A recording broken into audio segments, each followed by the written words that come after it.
The brightest dawn, the most glorious sunset, to grace mine eyes, the beauty of 1,000 lifetimes all surpassed in that one moment.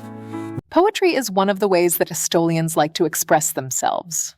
Perhaps because the unique character of organization of Estolian script lends itself well to the structure, rhyme, and meter of poetry.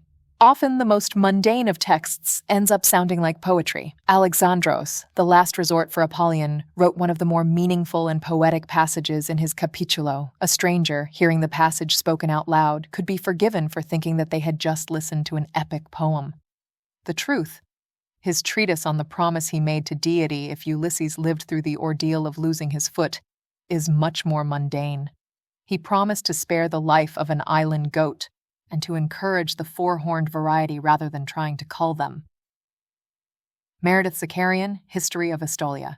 After they sat down, he studied her appearance, from her red hair to her amber eyes and generous curves of her body. I do know your brother, as you surmised. I always research those with whom I interact and do business. From what I have learned, I can infer that you, as Estolian, were serious in your assertions. He leaned backwards. After another long pause, he said, I still desire you.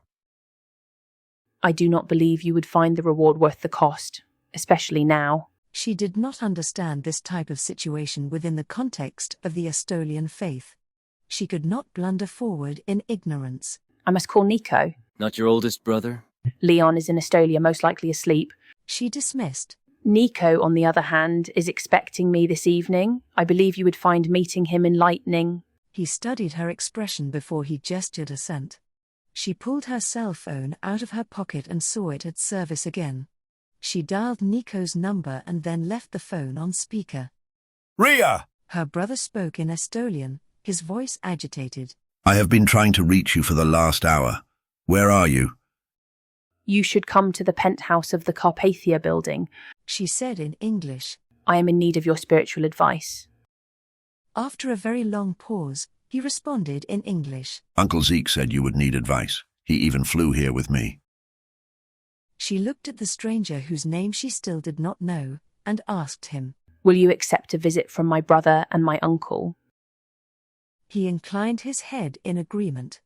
Once she terminated the call, he said to her, I find this latest adventure, with all of its twists and turns, intriguing. What do you expect to happen? Did you invite them simply to rescue you from my licentious clutches? Her eyes met his steadily so he would understand the level of seriousness behind her words. In the Estolian faith, once a man is 30, it is time for him to marry. Our marriage ceremony is simple. Nico will explain better than I could. What I do know, however, is that if you are 30 and you take my virginity, you are giving me your soul.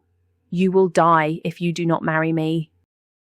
He burst out laughing, which did not surprise her. I am not Estolian, and therefore have no reason to ascribe to the peculiarities of your faith. I expect my brother and my uncle will be able to explain it better than I can, and with much greater clarity of detail. A melodic chime sounded and was followed by the scarred man escorting both her brother and her uncle into the penthouse. Both looked relieved to see that she was unharmed.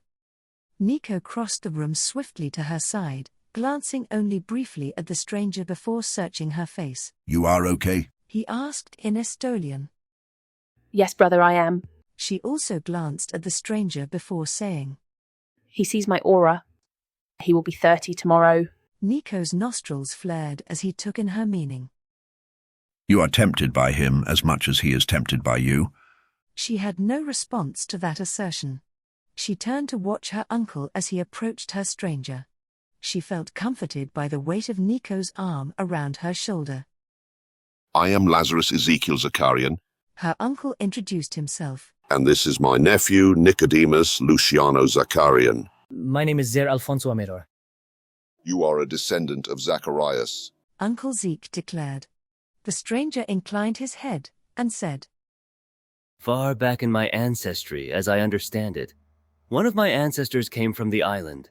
Many hundreds of years ago, however, so it is entirely irrelevant.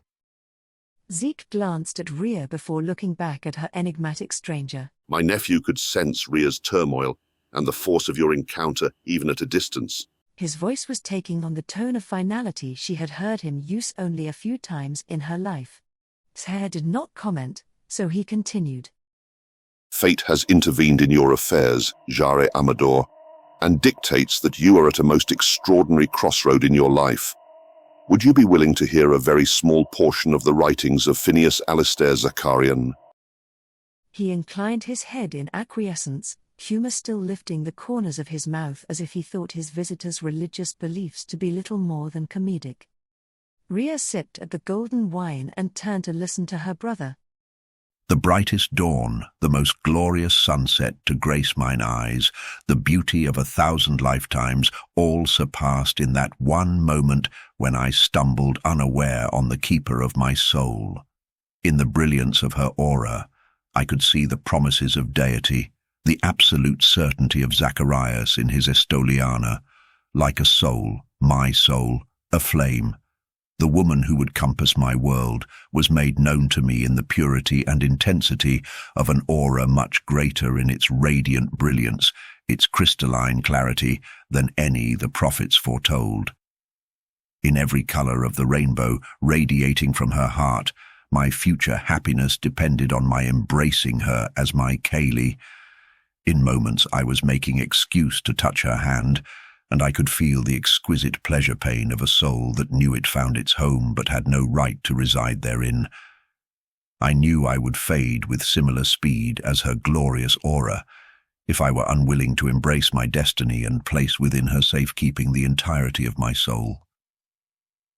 In the glimmering of her fading aura, I was rewarded with one jewel-bright final scintillation as I determined to make her mine and place my soul within her keeping.